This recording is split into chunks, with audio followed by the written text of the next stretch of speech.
Tanzania Kijani inadhaminiwa na TFS, wakala wa huduma za misitu Tanzania.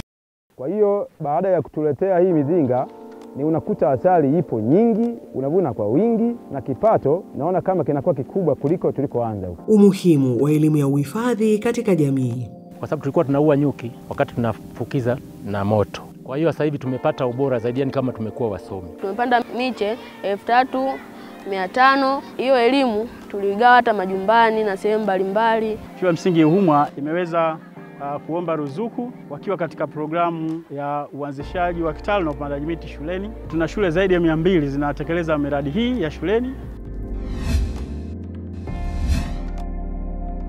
Uhifadhi wa mazingira ni swala ambalo likisimamiwa vizuri linasaidia wananchi kupunguza umasikini. Kwa hapa kanda ya kati, serikali kupitia Wizara ya Maliasili na Utalii inafanya jitihada mbalimbali kuhakikisha inaeneza elimu ya uhifadhi katika ngazi zote kwenye jamii. Mfano, hapa ni kijiji cha Ndaribo kwenye manzuki maalumu ya kuwafundisha wananchi umuhimu wa uhifadhi na ufugaji nyuki kibiashara. Ni mtafiti kutoka Taasisi ya Utafiti wa Misitu Tanzania na nimebobea kwenye masuala ya ufugaji nyuki. Tuko kwenye kijiji cha Ndaribo ambalo ni eneo mojawapo tumeanzisha manzuki kwa ajili ya utafiti ambao umefadhiliwa na Mfuko wa Misitu Tanzania. Ni utafiti maalum kwa ajili ya kutatua changamoto zinazoikabili sekta ya ufugaji nyuki nchini. Tuliamua kutumia hili eneo kwa ajili ya utafiti kwa sababu Dodoma kwa ujumla wake ni sehemu kame, na Kongwa kama wilaya ni miongoni mwa wilaya ambayo hajawekwa kwenye ile ramani ya ufugaji nyuki. Mkiingia kwenye vitabu vyetu pamoja na maandiko mengine ambayo yapo, inaonekana iko chini sana kwenye ufugaji nyuki. Kwa hiyo tukaona kuna haja kubwa sana ya kushirikiana na jamii ambao hata kutundika mizinga wanaenda kuwazima miti ili waweze kutundika mizinga yao. Kwa hiyo tukaona tuanzishe huu utafiti. Hizi jamii tulizonazo zinaweza zikatumia yale maeneo walionayo kwa ajili ya ufugaji nyuki kujipatia kipato. Na kwa mara ya kwanza tulipokuja kufanya tunaita preliminary survey, ile utafiti wa awali, tukaona kwamba uwezo wao wa kuzalisha kwa mizinga wanayoitumia ya jadi ilikuwa inakuwa kama lita 10 kwa jinsi wanavyosema. Kwa tulipoanzisha manzuki ya utafiti, tumekuja kuvuna kwa mara ya kwanza, tumevuna mizinga 8 kwa majaribio, lakini mzinga mmoja ambao sisi tumeweka kwa ajili ya majaribio tumetumia top bar au michi 13 na tumetoa kiasi cha lita 19. Sasa ukijaribu kuangalia na kiasi kingine tumeacha mle ndani ambacho ni michi 10 na tukatumia michi 13, unaweza ukaangalia kwamba hili eneo lina uwezo mkubwa sana wa kuweza kuzalisha asali. Kwa hiyo kwa wao pia ni kitu ambacho wamejifunza. Kuna vitu vingi ambavyo tayari wao wameshaanza kushuhudia. Moja, wamesema uzalishaji uko juu sana kwa hii mizinga ya kisasa tunayoitumia na ni aina mbalimbali. Namba 2, wale vijana wote ambao walikuwa wanatumia ile mizinga ya jadi wameona kwamba walau waje hata kwenye ile eneo ambalo sisi tumetundika mizinga ili na wao waweze kupata hiyo faida ambayo tunaiona ya halisia. Na sisi kitu tulichojifunza kama watafiti, si kwamba pale tu palipo na misitu ndio tunaweza tukafuga nyuki. Nyuki tunaweza tukafuga kwenye eneo ambalo lina sifa sahihi ambazo nanyi nimeweza kuwaelekeza na mkaziona kwa macho yenu. Namba 2 tulichojifunza ni kwamba kuna maeneo ambayo tuna uwezo wa kuzalisha kwa mzinga kuanzia kilogramu 20 kuendelea mbele, mojawapo ikiwa ni Kongwa. Namba 3, vijana wote ambao wana uwezo wa kuanza kutumia maeneo kama ambayo tumetumia kwa mwananchi mmojawapo Mr. Charles, wana uwezo wa kutumia maeneo haya kwa ajili ya kujiongezea kipato, hasa kupitia ufugaji wa nyuki kwa kuzalisha hili zao la asali ambalo kwa sasa hivi ndilo ambalo ni zao kuu pamoja na nta. Ni mfugaji nyuki wa kijiji cha Ndaribo, wilaya ya Kongwa, mkoa wa Dodoma. Kiukweli huu mradi, hii mizinga ambayo sisi wametuletea, kwa kweli kuna utofauti mkubwa sana. Kwa sababu sisi tuliokuwa tukitumia, tulianza na mzinga wa magogo, Sisi kwanza tulikuwa tunafuga kienyeji. Sisi tulikuwa tunatumia kienyeji tu, nikikuta mti nitautengeneza, nitaweka mizinga. Tukaona tutoke kwenye magogo. Kwa hiyo baada ya kutuletea hii mizinga, tumeona kuna utofauti kati ya kipato cha kuipata asali, na tumejifunza makubwa sana ingalau kwa muda mfupi. Na sisi hii kama elimu tutaipeleka kwa jamii. Baada ya kuingia kwenye hii sistimu ya kujishughulisha na masuala ya ufugaji nyuki, maisha yangu baadhi ya maeneo naona yanakwenda vizuri. Sikuwa nasomesha, lakini kwa sasa nasomesha watoto wako shule huko, wengine wako form 4 kwa namaliza kupitia miradi hii ya nyuki. Upande mwingine nimeshakuwa na mashamba ya kwangu nimenunua kupitia asali, na pia nimekuwa mfugaji kupitia asali. Kwa hiyo ninaona kuna sehemu natoka na kuna sehemu nakwenda. Nimezaliwa katika kijiji hiki kukiwa na miji 5 au 10. Nazaliwa na baba yangu mpaka nakuwa nimekuta nafuga nyuki. Mpaka hata nakufa baba yangu nimepewa mizinga ya ulisi, lakini ya asili ya magogo. Basi baada ya kuwa naona nimemaliza shule, ninalima, nikaamua kuanza kupanda miti. Kwa sababu niliona miti ndio inayotundika mizinga. Kwa hiyo nimeanza kupanda miti miaka 40 iliyopita. Na miti ya miaka 40 hapo. Nimepanda miti aina ya milonge. Basi nikawa navuna asali tu, napata watoto wangu na kupitia asali, na wanasoma kupitia asali mpaka watoto wangu wamefika vyuo vikuu kupitia asali. Baadaye tukawa tumepata shirika kutoka Tafoli, wakatamani msitu na wakaona ufugaji wetu wa nyuki, wakatuletea mizinga. Mizinga yetu tunashukuru tumeifurahia sana, kwa sababu mzinga mmoja tumepata kuvuna lita 19, ambaye tofauti na kipato cha mizinga ya kienyeji. Na tumekuja kuona jinsi ya uvunaji wa asali unatumia mavazi yale ambaye tulikuwa hatuna sisi, tunaumwa na nyuki mpaka unakuta siku nyingine mikono yote imevimba. Basi nimeshukuru na nimekuja kuona mafunzo kwamba mavazi yanaacha hata nyuki hatuwaui sana, kwa sababu tunapakua muda wowote, lakini unawapangusa vizuri kuwarudisha kwenye boksi.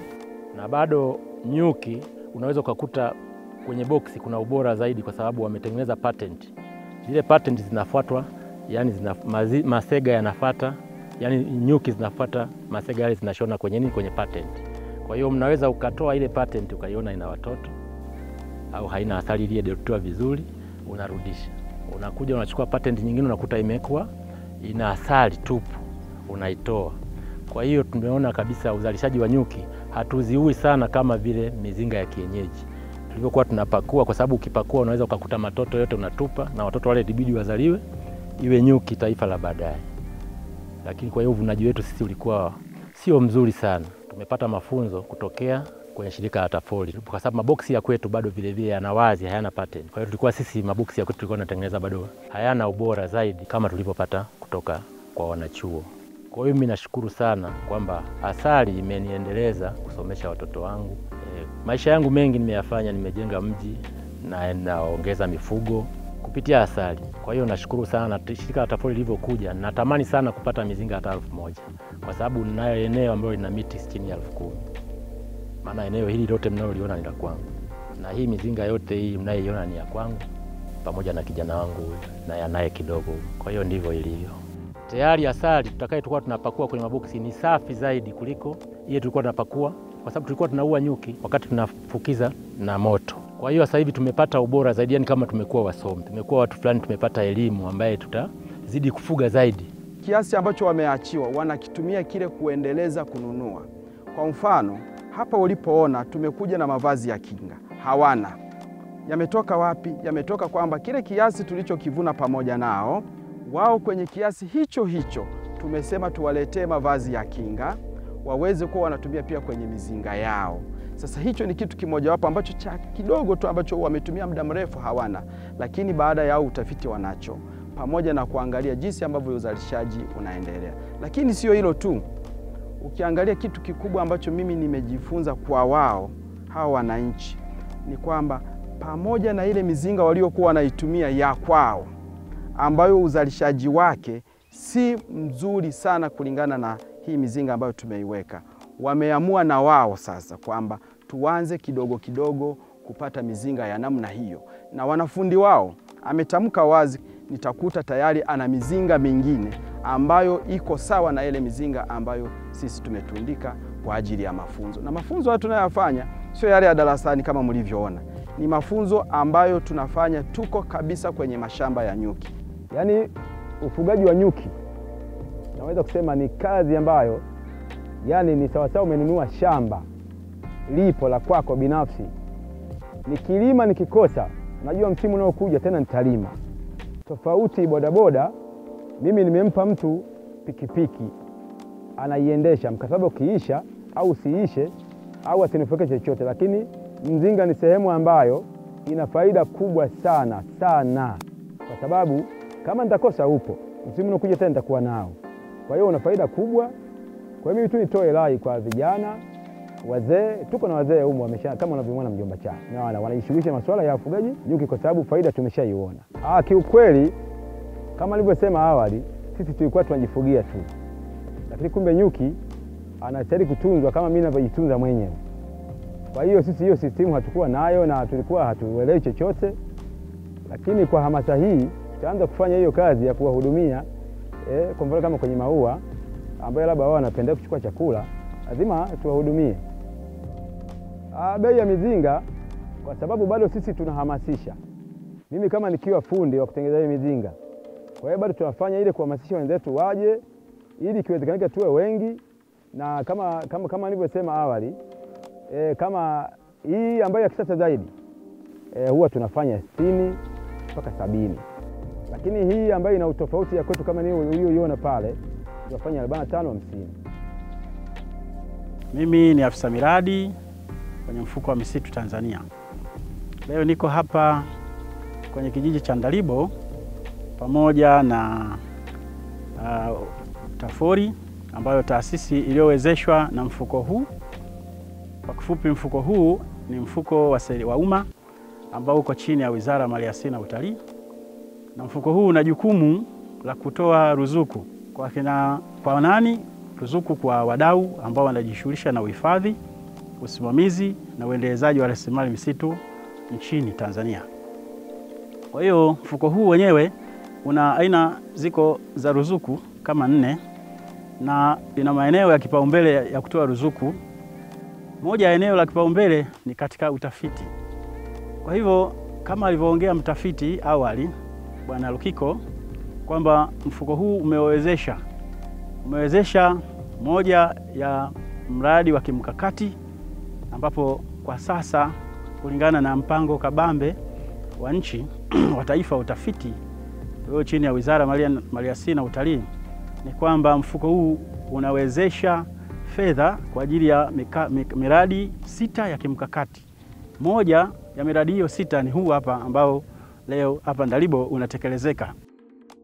Na lengo kabisa kubwa ni katika kutatua changamoto zilizojikita katika swala zima la ufugaji nyuki nchini, na hasa kama ambavyo waongeaji na wanufaika walivyojaribu kuelezea kwamba kuna changamoto nyingi sana katika eneo la ufugaji nyuki, na hivyo mfuko kama mfuko wenyewe umewekeza nguvu zake huko, umejikita huko kama ambavyo wamejaribu kueleza wanufaika.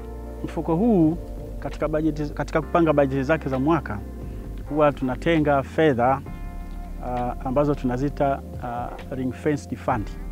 Fedha hizi zenyewe zinatengwa maalum au mahususi kwa ajili ya kuzipeleka kupeleka kwenye taasisi ya utafiti wa misitu Tanzania kwa maana TAFORI. Fedha hizi wao zenyewe wanaziomba kupitia maandiko kwa lengo la kwenda kufanya miradi ya kimkakati, na hasa inalenga kwenye kutatua changamoto katika maeneo ya misitu na maeneo ya ufugaji nyuki. Kwa hivyo hata mradi huu tunaona unatekelezeka hapa Ndalibo wenyewe moja kwa moja ni miongoni mwa hiyo miradi ambayo inapata fungu hilo la ring fenced fund. Kwa maana hiyo basi nasi tumejikita moja kwa moja katika kushirikiana pamoja na taasisi ya utafiti na wananchi ambao ni wanufaika wa huu mfuko, kwa sababu mfuko hii ni keki ya taifa. Kila mmoja ana nafasi ya kuweza kuomba na kupata kwa ajili ya kutekeleza miradi ya maendeleo, ambapo tunaona kwa wahisani wa nje kuweza kuwezesha miradi ya utafiti kama hii inakuwa ngumu kidogo. Ndio maana wizara kama wizara kupitia mfuko wake huu wa misitu na nyuki, mfuko wa misitu Tanzania yenyewe imeona itenge kabisa fedha kwa ajili ya eneo la utafiti tu, kwa sababu maendeleo siku zote, hata nchi zilizoendelea, huwa inawekeza sana katika eneo la utafiti. Kwa ndio maana nasi Tanzania kupitia katika eneo hili la misitu huwa tunatenga fungu kabisa kwa ajili maalum ya kuweza kuwezesha swala zima la utafiti ili kupata maendeleo katika masuala ya misitu na ufugaji nyuki. Tanzania Kijani inadhaminiwa na TFS, wakala wa huduma za misitu Tanzania. Shule ya msingi Ihumwa ni miongoni mwa shule ambazo serikali kupitia mfuko wa misitu imefadhili kitalu cha miche ya miti kwa ajili ya kujifunza kwa vitendo elimu ya uhifadhi. Kwa jina langu naitwa Shaloni Goodluck Jesse, ninasoma shule ya msingi Ihumwa, nipo darasa la 7. Mimi hapa nahusika katika klabu ya upandaji miti. Mimi hapa ni kiongozi wa klabu ya upandaji miti. Pia kuna faida za upandaji miti. Ya kwanza hapo ni inatupatia kivuli, hewa ya oksijeni, pia inatupatia dawa za asili. Naitwa Mwijage Farao Vedasto, natokea shule ya msingi Ihumwa. Sisi hapa tumeanzisha mradi wa mimea. Hiyo mimea tulichukua mbegu na kuanza kupanda. Tumepanda miche 3500 na pia hiyo miche tumepanda mwarobaini na miti mingine. Hata hivyo tunajivunia miti hiyo, huwa inatupatia mvua, inatupatia kivuli, hewa nzuri, na pia hiyo miti inatoa hewa ya oksijeni afu inavuta carbon dioxide. Na pia hiyo elimu tuligawa hata majumbani na sehemu mbalimbali, wakapanda hiyo miti, na pia inatusaidia katika kula matunda. Na pia tulipomaliza hapo shule yetu tukaanza kuuza tulianza kupanda vitu mbalimbali. Tulianza kupanda matembele, tulipanda michicha, tulipanda mboga, bamia, vitu vingi tulipanda. Pia hata hivyo inatusaidia katika kujipatia kipato cha shule yetu. Tunakuwa kama watu 15 hivi. Kwa hiyo watu watano wanajigawa ile asubuhi na mapema, wanakuja kama watu wanakuwa wanamwagilizia miche yote wanaimwagilizia. Baada ya hapo wanaiwekea mbolea kidogo, wanachanganya, wanamwaga na maji kwa mbali. Kesho yake kuja tena kuimwagia. Kwa majina ninaitwa Daudi Joshua Mwakalinga, mwalimu mkuu shule ya msingi Ihumwa.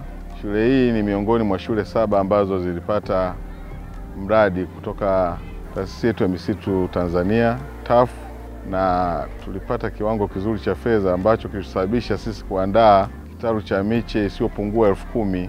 Miche hiyo miti ya kivuli pamoja na mbegu za miti ya matunda. Tulifanya vizuri, tuliotesha miche karibu 10,000, lakini tulipanda mbegu ya miche 10,000, tulipata miche 7,500. Na miche hiyo tuliigawa kwa taasisi mbalimbali ikiwemo Ihumwa Sekondari, General Msuguri shule ya msingi, Hamit shule ya msingi, pamoja na Mahoma Makuru shule ya msingi. Lakini miche mingine tuliigawa kwa wananchi pamoja na kanisa la Roman Catholic na kanisa la Anglikana. Hapa yote haya makanisa yanatuzunguka hapa kwetu Ihumwa. Tunashukuru miche hiyo imetusaidia. Sisi pia tulipanda kwenye eneo letu miche isiyopungua 3,500, miche ya kivuli na matunda. Tunaona yanafanyika baraka katika eneo letu, kwa sababu kama mnavyoona eneo la Dodoma lilikuwa eneo lisiokuwa na miti ya kutosha. Sasa hivi tuna miti mingi ya kutosha. Kwa hiyo wanafunzi wetu watakaa kwenye kivuli, sisi wenyewe tutakaa kwenye kivuli. Lakini vile vile tunavyofahamu miti ni dawa. Hapa katika miti tuliyopanda kuna miarobaini, kuna mijooro. Katika miti hiyo tunapata dawa mbalimbali ambazo zinasaidia kuponya magonjwa mbalimbali ya binadamu na wanyama. Kwa sisi tunaamini ni wafaidika wakubwa kutoka taasisi hii au wizara yetu ya misitu Tanzania, na inafanyika kuwa faida kwetu na kizazi kijacho. Kama mnavyoona miti yetu ni mizuri, tumeimwagilia na kuitunza vizuri ili kuongeza eneo kubwa la kivuli hapa kwetu shuleni na vile vile kuboresha mvuto wa mandhari ya shule. Na matunda, watoto wetu yakishaiva matunda mbalimbali kama mipapai tunavyoiona tulipanda, lakini iko mizambarau. Matunda haya ni watoto wengi wanafurahia kula na sisi pia walimu. Kwa hiyo yatatusaidia. Naitwa Juma Yusuf Ali, afisa miradi mfuko wa misitu Tanzania. Kama tulivyoona tupo leo hapa shule ya msingi Humwa, na mkuu wa shule ametoka kuzungumza sasa hivi kwamba wao ni wafaidika, miongoni wafaidika wa shule 7 ambazo zimewezeshwa na mfuko wa misitu Tanzania, ambao wapo kwenye programu hii ya uanzishaji wa kitalu na upandaji miti shuleni. Mfuko una maeneo ya kipaumbele ambao kila mwaka wanapotoa tangazo la kuita watu walete maandiko. Moja ya eneo kipaumbele ni hili la uhifadhi, usimamizi na uendelezaji wa rasilimali misitu Tanzania.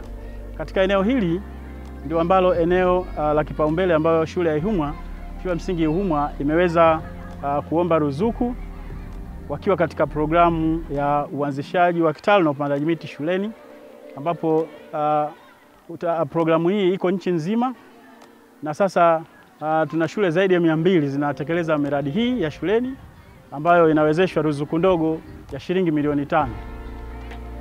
Programu hii imelenga moja kwa moja kuweza kuwasaidia au kuweza kuwapa elimu vijana wetu toka wanapokuwa wadogo, waweze kujua mazingira ni nini na wafahamu mti unaanzia wapi, kwa sababu watoto wengi wanashindwa kufahamu mti huu wa mvule ulianzia wapi au mti wa mwarobaini umeanzia wapi.